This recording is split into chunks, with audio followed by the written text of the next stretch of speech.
آموزش تعریف لنز پراید. این کلیپ رو نگاه کن تو جاده یه روزی حتما به درت می‌خوره. یه دو سو برمی‌داری این خار اینجا رو آزاد می‌کنی، اینجوری درش میاری این خارو با یه انبردست ضربه میزنی، این پینو میکشی بیرون، یکی پینو میکشی بیرون، این خار رو با دستت آزاد میکنی، یه دو سو میندازی پشت این پیستون، یه مقدار طرف عقب یه ضربه میزنی از این ور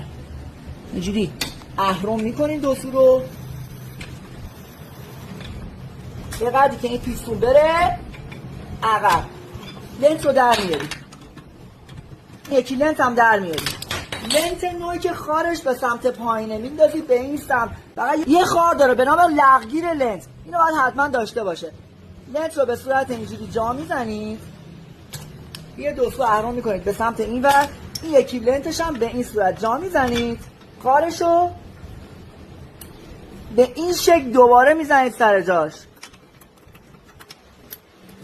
پایینش هم به همین شکل،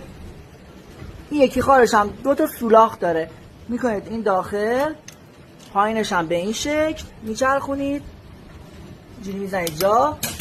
این خارش رو از این ور میزنید جا، این یکی خارش هم از این ور، یه چند تا ترمز